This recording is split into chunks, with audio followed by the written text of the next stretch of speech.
Logicamente que isso aqui é um trabalho que a gente faz aqui, mas infelizmente a gente vai ter que passar por isso domingo que vem.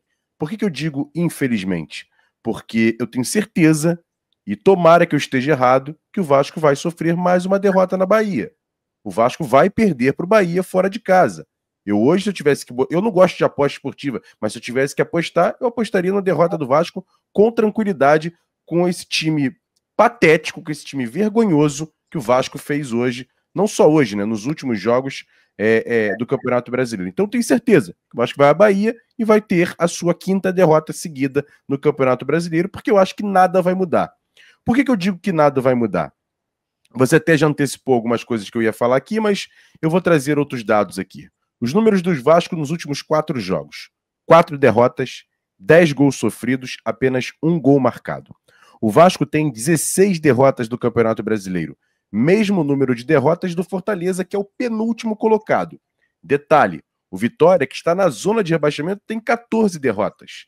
Nesses últimos 4 jogos, o Vasco, em número de chute a gols, contra o São Paulo, que a gente fez uma partida até razoavelmente boa, foram 24 finalizações, sendo 10 no gol. Bacana. Depois dali, eu não consigo entender o que aconteceu. Porque contra o Botafogo foram 12 finalizações, sendo apenas 1 no gol. Contra o Juventude, 10 finalizações, sendo 3 no gol. E contra o Grêmio, 5 finalizações, sendo 2 no gol. Nesses últimos 4 jogos, o Vasco teve 59% de posse de bola contra o São Paulo e cometeu 10 faltas. Contra o Botafogo foi 50-50 e cometeu 10 faltas. Contra o Juventude, o Vasco teve 70% de posse de bola e cometeu 18 faltas. E contra o Grêmio, 60% de posse de bola e cometeu 16 faltas.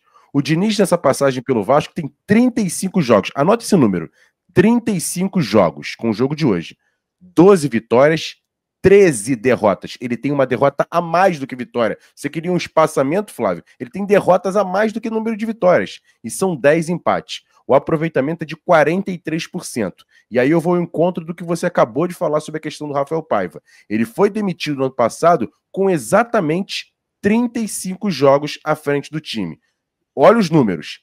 13 vitórias, 12 derrotas, ou seja, uma vitória a mais do que derrotas, e 10 empates, o mesmo número do Diniz. O aproveitamento do Paiva de 46%, e com esse aproveitamento, ele foi demitido. E eu não estou dizendo aqui se ele foi demitido certamente ou erradamente, não é isso. Estou apresentando números que, com aqueles números do ano passado e com um time consideravelmente pior do que o desse ano, o Paiva acabou sendo demitido naquele jogo contra o Corinthians.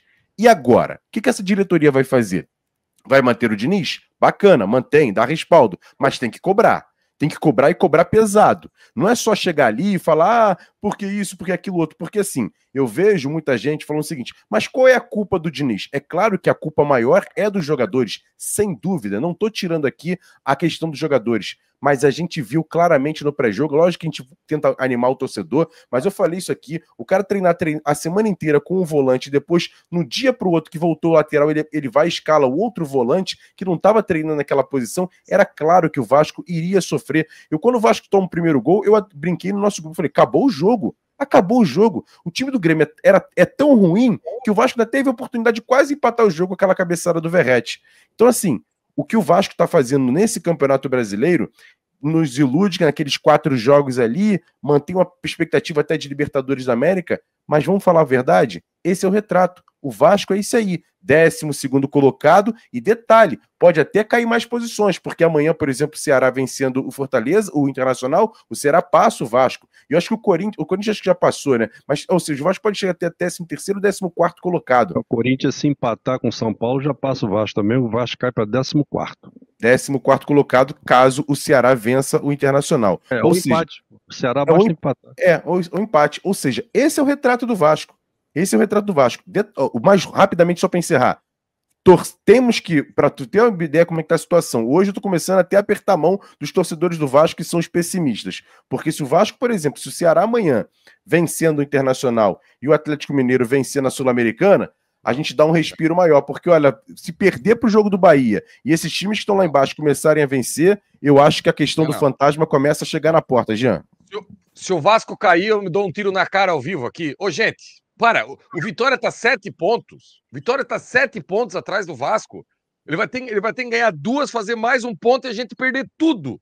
O Vitória faltam 4 jogos. Mas da onde você tira ponto pro Vasco, Jean? Tem 12. Vamos olhar pro Vasco. Da onde você tira ponto?